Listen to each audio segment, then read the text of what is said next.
सलाम, नमस्ते, सत श्री अकाल। मैं हूं रजा और आप देख रहे हैं रजा ग्राफी की अंतरराष्ट्रीय प्राइम टाइम रिपोर्ट। पता तो चल ही गया होगा, कल पाकिस्तान के अंदर आतंकवादी संगठन ने, पाकिस्तान के आसिम मुनीर ने, ये पाकिस्तान का नाम इसलिए ले रहा हूं क्योंकि बिना पाकिस्तान, मतलब अगर तुम्हारी सालो इंटरनल सिक्योरिटी सेफ नहीं है, कुछ है ही नहीं, तो तुम अपनी अम्मा स्थिति से कराने के लिए सरकार बना के बैठे हो। भैया 32 से 35 लोग मारे गए। जब मैंने कल सुबह अपडेट दिया था पूरी जानकारी के साथ, तो उसमें सिर्फ तब तक ये अपडेट नहीं थी कि ये आतंकवादी हमला किया किसने है। हजरात, क्लियर हो गया। IS ने, दाइश ने जिम्मेदारी ले ली। ये जिम्मेदारी दाइश आतंकी संगठन ने ले ली, ठीक। और ये पाकिस्तान कहता है नहीं, हमारे यहाँ दाइश नहीं है, हमारे आतंकवादी संगठन नहीं है। पूरी दुनिया के सबसे ज्यादा दहशतगर्द संगठन, आपको आतंकी संगठन पाकिस्तान में मिलेंगे। इससे सिर्फ शिया सुन्नी परेशान नहीं है पाकिस्तान का हर नागरिक खतरे में है। भीड़ हो, बाजार हो, मॉल हो, मार्केट हो, मस्जिद हो, रोजे हो, इमामबाड़े हो, खतरा ही खतरा। मस्जिद पर हमला और साले अपने आप को मुसलमान कहते हैं। पाकिस्तान ने हमले के बाद तुरंत भारत और अफगानिस्तान पर, अमेरिका पर इल्जाम लगाना शुरू कर दिया कि जो वहां के लोग हैं, यहाँ के लोग हमारे। अरे गधे के मुंह, इनकी औकात देखो भाई। वो बंदा पाकिस्तान का ही निकला। IS का यानी दाइश का जो बंदा जिसने आत्मघाती हमला किया, लीजिए मैं उसका कार्ड दिखा देता हूं आपको। ये है वो आतंकवादी भाई, पाकिस्तान का आइडेंटिटी कार्ड है इसके पास, देख लो। यासिर नाम का था ये आतंकवादी। अफगानिस्तान का नहीं था, भारतीय नहीं था, IS का था। ये है असलियत पाकिस्तान की। और ये शहबाज हरामी कश्मीर पर ज्ञान दे रहा है। कश्मीर पर इसने बोला है, रिपोर्ट आपकी स्क्रीन पर, इसने कहा कि कश्मीर पाकिस्तान का हिस्सा बनेगा, कश्मीरियों के साथ मजबूती से खड़े हैं, यह इलाका पाक की लाइफलाइन है। मेरा मुंह है लाइफलाइन। आजा, इतना बेगैरत प्रधानमंत्री भाई टक्कर दे रहा है फुल एक आदमी को, ये शहबाज शरीफ। उससे भी गया गुजरा है सालों से। ये खुद कह रहा है हरामी कि विदेश जाता हूं तो भीख मांगने में शर्म आती है। भिखारी कहेंगे, इनका कुछ भी बचा नहीं है। अपने ये एयरपोर्ट, अपनी ये एयरलाइंस सब नीलाम कर रहे हैं। आप समझ रहे हो, इनसे मुल्क संभल नहीं रहा है। जब इनकी फटती है, कुछ होता है, तो कहते हैं ये तो भारत ने करवाया, ये तो अफगानिस्तान ने करवाया, तालिबान ने करवाया, ये तो अमेरिका ने करवाया। और आसिम मुनीर के रहते हुए अगर वहां पर लगातार शिया समुदाय का कत्ल हो रहा है ना, तो ये कातिल आसिम मुनीर है, पाकिस्तान की गवर्नमेंट है। समझ रहे हो आप? और अपना मुल्क सालों से संभल नहीं रहा है। कश्मीर हमारा हिस्सा बनेगा जी, मेरा मूत बनेगा। मुंह देंगे ना हिंदुस्तान के हम कुछ लोग, तो सालों पूरी सरकार तुम्हारी बह जाएगी। अपना मुल्क संभल नहीं रहा तुमसे, आतंकवादी संगठन का सामना नहीं कर पा रहे तुम, इंटरनल सिक्योरिटी तुम्हारी घटिया है, बदतरीन है, और तुम कश्मीर लोगे। अबे हमारा तो प्रधानमंत्री यार डरपोक निकला, वरना तुम्हें तो वो तो 4 दिन में सीज फायर हो गया था, वरना तुम्हारे चूतड़ों में ऐसी ऐसी मिसाइल दागते हम। अगर ढंग का प्रधानमंत्री हमारे पास होता, यहां हम थोड़ा सा मार खा गए। यही साले क्लियर हो गया कि पाकिस्तान के उस आतंकी ने खुद हमला किया जो IS का था। इल्जाम क्या लगाया था, ये दैनिक भास्कर की रिपोर्ट देख लो। पाकिस्तान के डिफेंस मिनिस्टर ने और गवर्नमेंट ने भारत पर इल्जाम लगाया। अबे इसका भारत से क्या कनेक्शन है? चप्पल उठा के इस आसिम मुनीर के मुंह पर ना गू लगाकर चप्पल में मुंह पे पेलना चाहिए साले के। अबे तुमसे नहीं संभला पाकिस्तान, छोड़ो, बॉर्डर खत्म करो, हमें दे दो पाकिस्तान पूरा, बहुत बढ़िया संभालेंगे, बहुत बढ़िया। उधर अमेरिका पाकिस्तान के बलोच के इलाके में $1.3 बिलियन इन्वेस्ट करेगा, कोयला और सोना ढूंढेगा। वहीं भारत ने बड़ी कामयाबी हासिल की है, अग्नि 3 मिसाइल, इंटरकॉन्टिनेंटल बैलिस्टिक मिसाइल का सफल परीक्षण कर लिया है। जिससे हमारी मिसाइल पावर बढ़ गई है। वहीं भारत के प्रधानमंत्री माननीय नरेंद्र मोदी मलेशिया के दौरे पर जाने वाले हैं, जहां वो ट्रेड और डिफेंस एग्रीमेंट कर सकते हैं। उधर रशिया ने भारत को एक बार फिर से बड़ा ऑफर दिया है। अपना स्टील्थ S-70 ड्रोन भारत में ही बनाएगा। Su-57 फाइटर जेट और S-70 स्टील्थ ड्रोन, जिसको रडार पर पकड़ा नहीं जा सकता, ऐसा एडवांस ड्रोन भारत को ऑफर कर दिया है और भारत के अंदर वो मिलकर बनाएगा।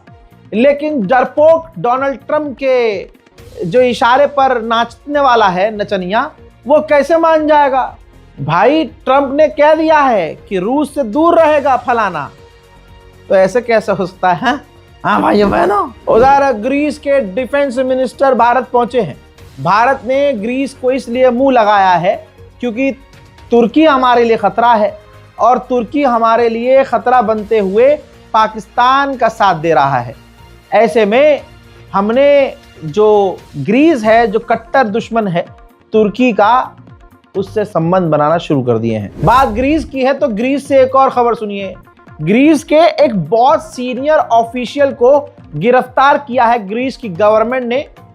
खबर यह है कि वो ऑफिशियल एक ऊंचे पद पर रहकर ग्रीस की ही जासूसी कर रहा था चीन के इशारों पर। उधर अमेरिका ने चाइना पर इल्जाम लगाया है कि न्यूक्लियर ट्रीटी होने के बावजूद चाइना ने चुपके चुपके से छोटे छोटे परमाणु टेस्ट किए हैं। वहीं अमेरिका और ताइवान मिलकर बात कर रहे हैं कि दोनों साथ में मिलकर ड्रोन बनाएंगे। सिंगापुर में एयर शो है जिसके अंदर चाइना ने J-10C और अपने दूसरे फाइटर जेट भी रखे हैं और दावा किया है कि हमने J-10C से भारत का राफेल मार गिराया था। चाइना के जो इंजीनियर्स हैं, लोग हैं पाकिस्तान के अंदर, उनको भी कई बार हमला करके कत्ल किया गया है। आतंकी हमले वहां भी हुए हैं खूब दबाकर, जबकि चाइना पाकिस्तान को मजबूत करता आया है। ऐसे में चाइना अब इतना डर चुका है पाकिस्तान के आतंकवादी हमलों से कि अब वो डायरेक्ट अफगानिस्तान से बात कर रहा है और तालिबान गवर्नमेंट के साथ डील करने की कोशिश में है।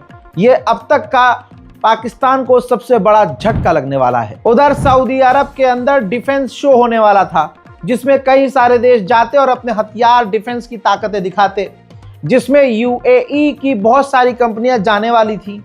UAE ने खुद अपनी कंपनियों को मना कर दिया कि कोई ज़रूरत नहीं है सऊदी अरब में जाकर अपने हथियार और कमाल दिखाने की। इससे एक बार फिर से क्लियर हो गया है कि UAE की गवर्नमेंट इस वक्त पूरी तरह से सऊदी अरब से चिड़ी हुई है। वहीं अमेरिका ने अब जो ईरान के और नए टैंकरों पर पाबंदी लगाई है, उस पाबंदी के लपेटे में कई सारी भारत की कंपनियां भी आ गई हैं। लेकिन लिख के दे रहा हूं, नचनिया नाच लेगा इजराइल जाकर, लेकिन डोनाल्ड ट्रंप से बात नहीं करेगा कि भैया हमारी कंपनियों पर बैन क्यों लगा रहे हो। लेकिन ठुमका जरूर लगा लेगा ट्रंप के कहने पे। उधर अमेरिका ने टैरिफ ठोक दिया है, ऐलान कर दिया है, जो भी ईरान से ट्रेड करेगा उस पर 25% टैरिफ ठोका जाएगा। मेरे दोस्तों, पागल और बौखलाया हुआ गुलाबी सुअर, बच्चियों का करने वाला ये हराम का पिल्ला डोनाल्ड ट्रंप पगला गया है। बराक ओबामा और उनकी पत्नी को इसने बंदर कहा, उनको गालियां बकी और अपशब्द बोला और इल्जाम लगाया कि चुनाव में बराक हुसैन ओबामा ने धांधली की थी। अब उसके बाद जो पूर्व नेशनल सिक्योरिटी एडवाइजर हैं अमेरिका के, उन्होंने कहा कि डोनाल्ड ट्रंप अमेरिका के इतिहास के लिए धब्बा है। फ्रांस के बाद ग्रीनलैंड में अब कनाडा ने भी अपना एक दफ्तर खोल दिया है। ये तब से हुआ है और भी कई देश वहां पर अपने दफ्तर खोल रहे हैं।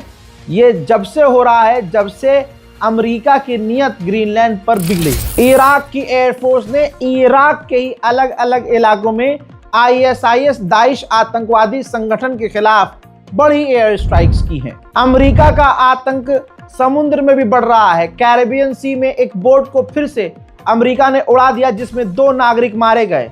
इसी तरह के हमले करके अब तक वो 119 बेगुनाहों को समुद्र में कत्ल कर चुका है। मैक्सिको की महिला राष्ट्रपति ने अमेरिका को जवाब देते हुए कहा कि हम बर्दाश्त नहीं करेंगे कि हमारे मुल्क में कोई घुसपैठ करने की, कब्जा करने की कोशिश करे। हम कोई जोर जबरदस्ती से अपने नेचुरल रिसोर्सेज किसी भी देश को नहीं देंगे। पोलैंड के पार्लियामेंट स्पीकर ने डोनाल्ड ट्रंप को लताड़ लगाते हुए कहा कि हम नोबेल पीस प्राइज के लिए डोनाल्ड ट्रंप को कभी सपोर्ट नहीं करेंगे।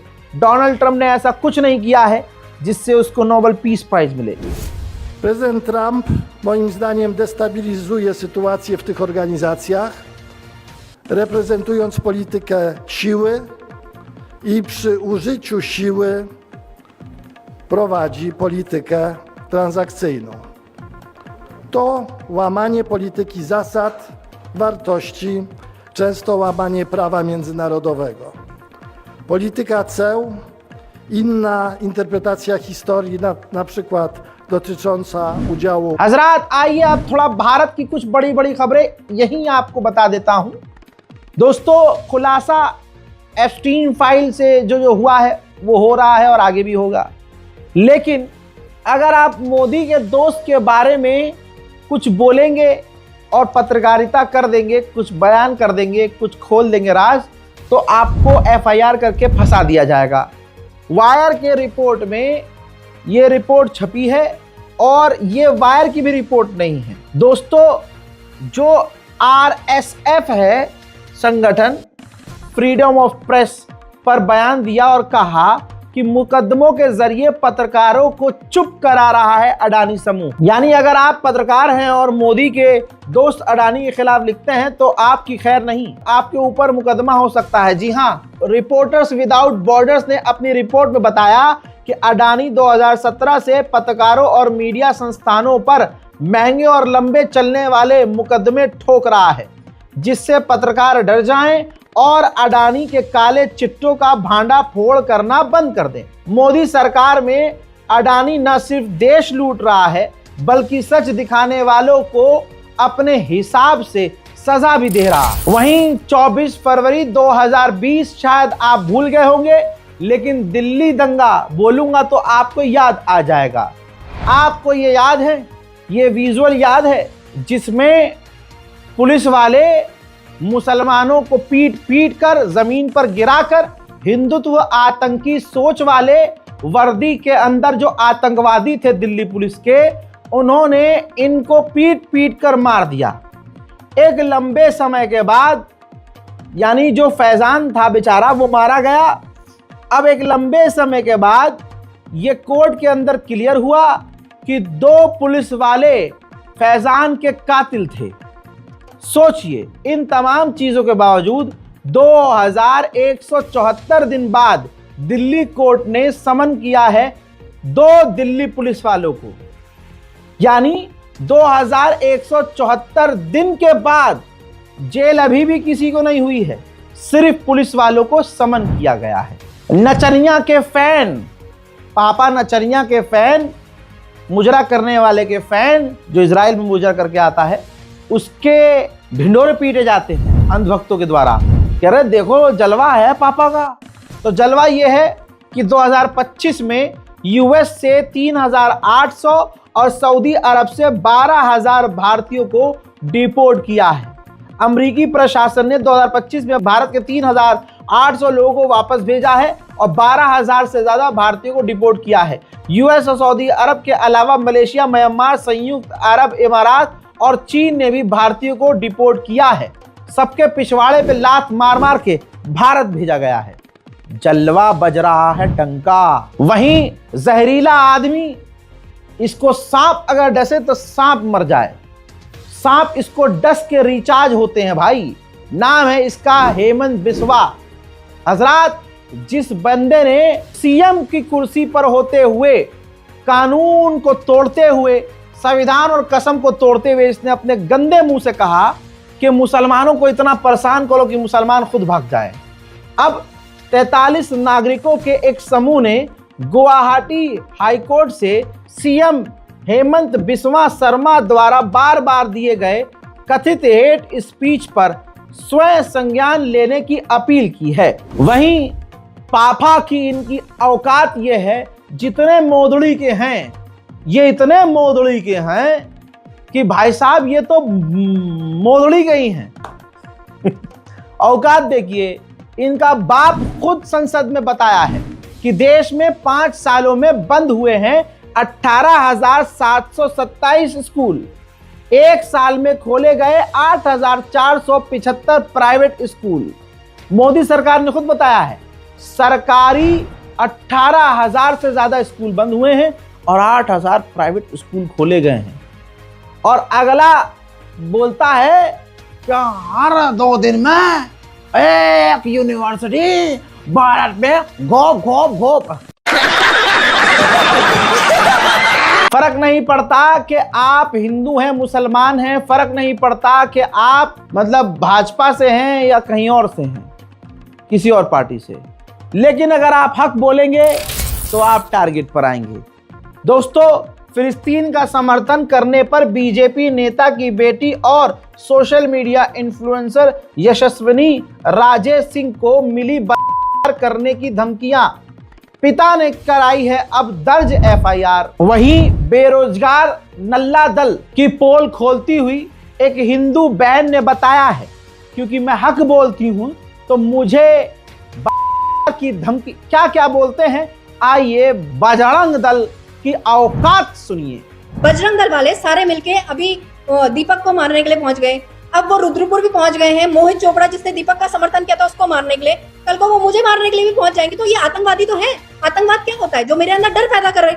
ये सारे भाजपाई संघी बजरंग दल वाले, ये जितने भी है, ये लोग मेरे अंदर डर पैदा कर रहे हैं, तो मेरे लिए वो आतंकवादी होगा। और ये हिंदुत्व का नाम लेके आतंकवाद पैदा कर रहे हैं, तो बिल्कुल मैं उसको उससे कनेक्ट करूंगी। जैसे इस्लामिक आतंकवाद आप लोग बोलते हैं, आप भी धर्म के साथ कनेक्ट कर रहे हैं ना उसको, तो ये भी हिंदू करते हैं, हम सनातनी करते हैं, तो भैया मैं भी उसको उससे कनेक्ट करूंगी। क्योंकि वो जो तुम आतंकवाद हमारे अंदर पैदा कर रहे हो, वो तुम हिंदू नाम से और सनातन नाम से और भगवान नाम से पैदा कर रहे हो।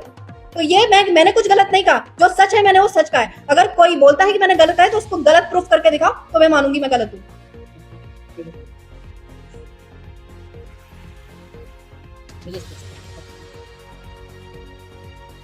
देखिए, मेरी लड़ाई जो है, मेरी किसी से कोई लड़ाई नहीं, पहले तो मैं क्लियर कर दूं। पर जो मुझे सच बोलने से रोकेगा, मैं उससे लड़ूंगी, चाहे वो पुलिस प्रशासन हो। वहीं दोस्तों सुन लिया ना, आप वीडियो को शेयर कर दीजिएगा। वहीं नरसिंहा लंड सरस्वती का मतलब एक ऐसे ही बकचोदियां चल रही थी बैठे हुए, तो वीडियो रिकॉर्ड कर रहा था जो भी बंदा था, बेचारे ने वो भी रिकॉर्ड कर लिया जो रिकॉर्ड नहीं करना चाहिए था, और वो वायरल भी हो गया, जिसमें नरसिंहा लंड सरस्वती फाफा को गरियाता हुआ रिकॉर्ड हो गया है। एक तरफ योगी जी कहते हैं बटोगे तो कटोगे, और एक गुजराती कहता है एक। उधर भारत के अंदर खतरनाक खेल चल रहा है, मुसलमान मुर्दा है। एसआईआर के जरिए जो ये चल रहा है, इसका मकसद सिर्फ ये है कि मुसलमानों का नाम कटवा देना। फतेहपुर के बीजेपी के एक नेता ने एक बीएलओ को लिस्ट सौंपी और कहा है कि इनमें से मुसलमानों के सारे नाम काट दिए जाएं। अब मुंह से खुद सुन लीजिए। ग्राम पोस्ट खैराई, तहसील खागा, जिला फतेहपुर। हमारे यहाँ हमारे गांव में जो है, तो ये कोई सावित्री देवी है जो जिनका मोबाइल नंबर 63 90 84 91 98 है। ये अपने आप को बीजेपी का जो है तो मंडल अध्यक्ष क्या है जो जिले का बता रही हैं, यहाँ दे गई हैं हमारे बीएलओ साहब को। फार्म 7 इसमें करीब 72 लोगों का नाम है जिनका नाम काटने के लिए, और सारे लोग यहाँ मौजूद हैं और सब मतलब उनका नाम काटने के लिए दे गई हैं। और सब लोगों ने अपना डॉक्यूमेंट भी दे दिया बीएलओ साहब को। बीएलओ साहब ने उसका वेरिफिकेशन भी कर दिया, सब कुछ हो गया है।